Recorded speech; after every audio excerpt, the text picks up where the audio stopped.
안녕하세요. 크립토 노마드입니다. 올해 발생할 것으로 기대가 됐던 암호화폐 시장의 대형 호재 가운데 하나가 아주 깔끔하게 마무리된 모습입니다. 바로 미국 백악관의 암호화폐 행정명령입니다. 이번 백악관의 행정명령 내용을 보면 암호화폐를 피아트머니에 대한 위협으로 바라보던 바로 불과 6개월 전에 아주 낮은 인식 수준에서 그래도 참 많이 왔구나, 개인적으로는 이런 생각이 많이 들었습니다.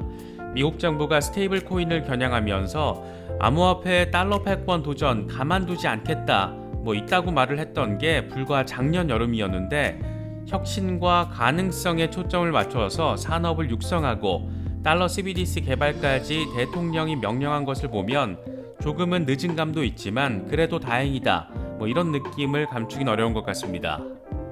이 같은 호재성 이슈에 비트코인이 반등세를 확인한 데 이어서 업계에서도 환영의 뜻을 나타내고 있습니다. 서클의 CEO 제레미 알레어의 경우에는 미국 정부의 디지털 자산 전략은 암호화폐 입장에서 분수령적 사건이다, 이렇게 평가를 했고, 현재 블록체인 산업에서 가장 열성적으로 의회 로비를 하고 있는 미국 블록체인 협회의 경우에는 미국이 앞으로 몇 년 동안 기술 혁신에서 글로벌 리더 자리를 유지하도록 보장할 기회를 갖게 됐다, 이렇게 말했습니다. 엄격한 규제 타령 대신 산업에 대한 육성과 혁신, 이런 지점을 강조한 것이 불확실성과 우려를 어느 정도 해소해준 그런 모습입니다. 이번 백악관 행정명령을 통해서 우리가 바라봐야 하는 포인트, 크게 두 가지 정도 꼽을 수가 있을 것 같습니다. 먼저 글로벌 CBDC 패권을 놓고 중국과 미국의 경쟁 구도가 어떻게 형성될지, 차세대 인구 대국 인도는 또 어떤 포지셔닝을 하게 될지, 이런 부분이고, 또 하나는 CBDC를 위한 최적의 플랫폼이 되기 위해서 노력하고 있는 리플과 같은 민간 기업의 방향성입니다. CBDC 시대가 도래하면 반드시 리플이 성공한다, 이렇게 단정적으로 말할 수는 없겠지만 리플이 가진 상징성 꽤나 크고 JP모건의 링크와 더불어서 스위프트를 대체할 수 있는 대안으로도 평가받고 있습니다. 이번 백악관의 행정명령이 나온 뒤에 달러 CBDC가 도래하면 비트코인 망한다, 민간 암호화폐 망한다, 아직도 이런 이상한 소리를 멀쩡한 척 하는 사람들 종종 볼 수가 있는데, 이런 말들은 무식하면 용감하다, 이런 차원에서 그냥 제끼시면 될 것 같습니다.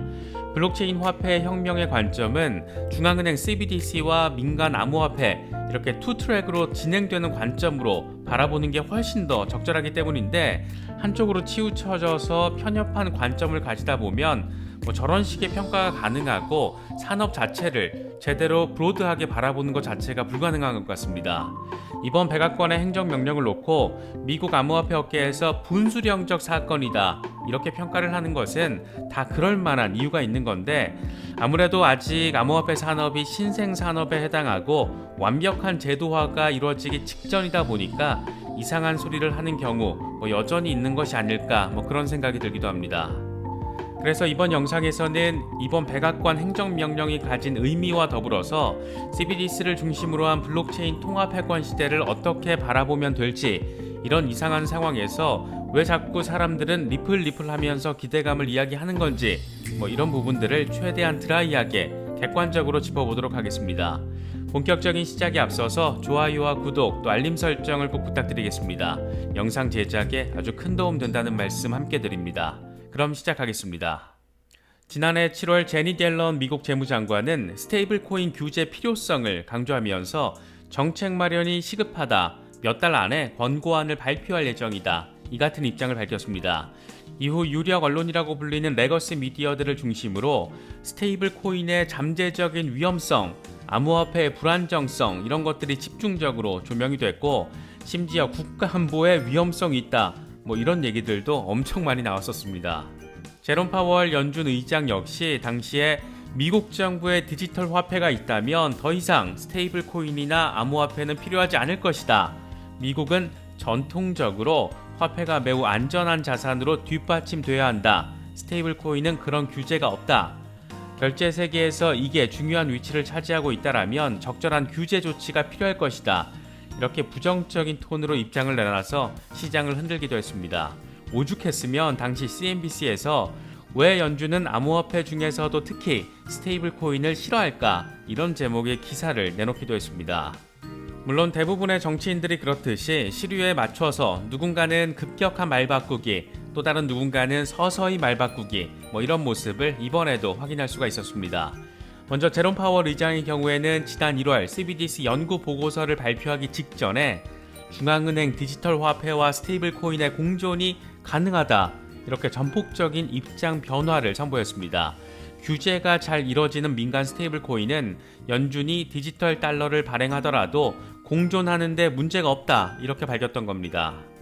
그리고 이 같은 발언이 있고 딱 열흘쯤 뒤에 연준이 그렇게 시장이 기다렸던 디지털 화폐 보고서를 발표를 했는데, 요점은 CBDC가 이런저런 장점이 분명하지만 저런저런 단점도 있고 의견을 그래서 계속 수렴할 것이다, 이 정도 수준이었습니다. CBDC 발행 계획에 대한 연준의 입장, 이런 거는 전혀 포함되지 않았습니다. 이렇게 모호하고 다소 전략이 없어 보였던 것이 미국 정부가 바라보는 디지털 화폐에 대한 입장으로 시장에서는 해석이 됐었는데, 이번에 백악관이 행정명령을 내리면서 CBDC도 민간 암호화폐도 모두 전환기적인 변화의 중심에 서게 됐습니다.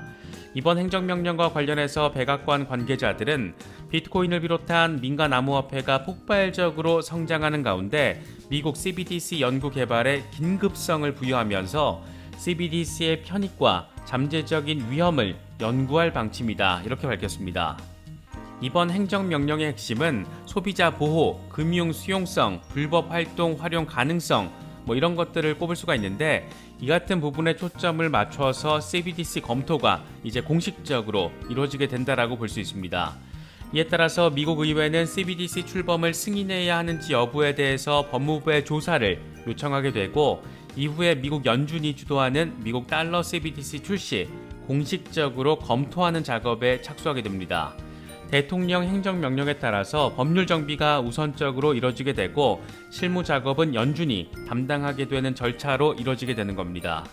미국 정부가 불과 6개월 사이에 이렇게 크게 입장을 바꾼 것은 일단 미국에서 암호화폐 시장 규모가 1조 7,500억 달러, 우리 돈으로 2,162조 원으로 추산될 정도 아주 큰 시장이 됐고, 더 이상 틈새 시장 수준으로 바라볼 수 없다는 점에서 규제나 탄압이 아닌 리스크를 없애서 차라리 올바른 도구로 만들자, 이런 방식으로 관점이 진화한 것으로 바라볼 수 있습니다. 또 하나는 중국을 비롯해 전 세계 100여 개 국가가 이미 중앙은행을 주도로 CBDC를 연구하거나 시범 사업에 착수한 상태라는 점도 미국 정부를 더 이상 가만히 멍 때리게 만들 수 없는 그런 요인으로 작용한 것으로 볼 수 있습니다. 미국 정부가 CBDC 개발에 너무 미적거리는 것 아니냐, 이 같은 지적도 꾸준히 나왔었는데, 이와 관련해서 이번에 백악관 관계자는 기축통화국으로서 이 방향으로 가는 함의가 심오하기 때문에 분석에 매우 신중했다, 이런 입장을 내놓기도 했습니다. 또 중국의 디지털 위안화의 경쟁과 관련해서는 국제화폐제도 전체의 안정이 중요하고 앞으로도 계속 그럴 것이다, 디지털 위안화 등이 이런 지배를 위협하지 않을 것이다, 이렇게 다소 나이브한 발언을 내놓기도 했습니다. 사실 우리가 주목해서 바라봐야 할 점은 왜 하필 지금 이 시점, 전 세계 경제가 러시아가 벌인 전쟁으로 씨름하고 있는 지금 이 시점에 미국 백악관이 입장을 확 바꿔서 전폭적인 관점으로 디지털 자산을 바라보게 됐는지입니다. 이번 러시아 우크라이나 전쟁을 통해서 주목받고 있는 것, 단연 새로운 통합 패권 이슈입니다. 러시아를 스위프트에서 퇴출시킨 건 역시 달러 패권을 무기로 삼은 상징적인 사건이라고 할 수 있고, 중국은 미국 주도의 패권주의를 거부한다라는 입장을 지속적으로 강조하고 있습니다. 시진핑 주석이 푸틴 대통령과의 회담에서 미국의 영향력을 받지 않는 독립적인 금융 네트워크를 만들려는 노력에 속도를 내겠다, 이렇게 밝힌 게 불과 석 달 전의 상황입니다. 여기에 차세대 세계 최대 인구 강국인 인도가 4월에 CBDC 출시 계획을 밝히면서 중국과 미국 중심의 통합 패권 경쟁에 속도감 있게 가세하고 있는 모습까지 확인되고 있습니다.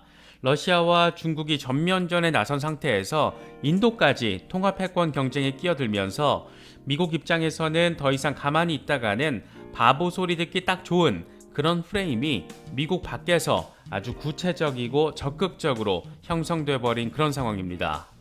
그렇다면 CBDC가 어째저째 도입이 되면 민간 암호화폐는 사라지게 되는 걸까? 그럴 수도 있겠지만 그럴 가능성은 현저히 낮습니다. 먼저 CBDC는 피아트 머니의 디지털 블록체인 형태입니다. 가상화폐는 화폐로서의 기능도 있지만 가치를 저장하는 개별적인 유틸리티적인 성격을 가지고 있습니다. 디파이 용도든 P2E 용도든 각 생태계의 영역에서 화폐처럼 교환과 매개의 수단이 될 수는 있지만 피아트 머니와는 본질적인 속성이 다릅니다.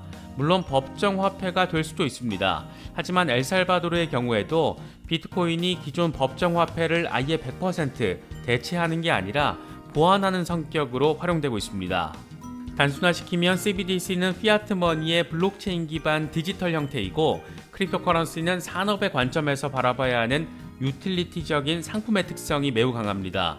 아직 이게 제도적으로 명확하게 규정되지 않았기 때문에 혼란의 여지를 다소 안기는 건데 이걸 상징적으로 교통 정리를 한 게 제롬 파월 의장의 CBDC와 스테이블 코인 공존 가능성 이 표현이라고 볼 수 있을 것 같습니다. CBDC는 디지털 화폐로의 진화, 가상화폐는 블록체인 산업의 발전, 이런 측면에서 바라보는 게 지금 상황에서는 가장 현실적인 것 같습니다. 그래서 백악관이 CBDC를 만들면 비트코인 등 암호화폐 다 죽는다, 이 같은 발언은 상당한 무지에서 발현된 발언이다, 이렇다라고 할 수 있을 것 같습니다.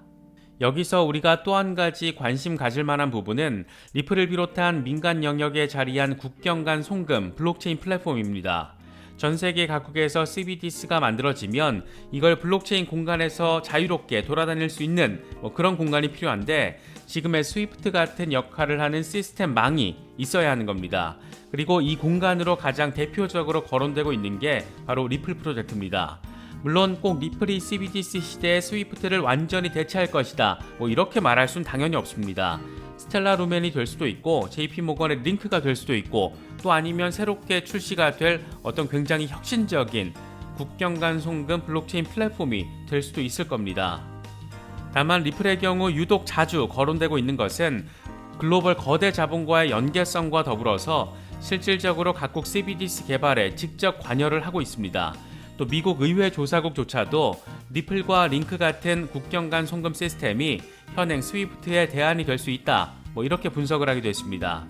이렇게 말씀드리면 네가 XRP 홀더라서 그렇게 좋게 보는 것 아니냐, 이런 반문을 하시는 분들도 분명 계실 텐데 XRP 홀더라서 CBDC 시대에 리플이 뜰 것이다, 이렇게 말씀을 드리는 게 아니라 CBDC 시대에 리플이 뜰 가능성에 대해서 미국 의회 조사국조차도 동의를 했기 때문에 XRP 홀더가 된 것이다, 이게 더 적절하고 논리적인 표현일 것 같습니다.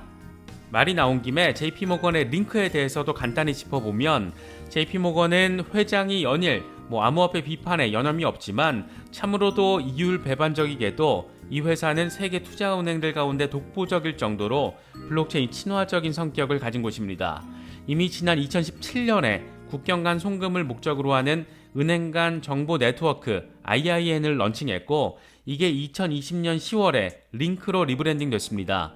이미 400개 이상 금융기관이 링크를 통해서 국경 간 송금을 하고 있습니다.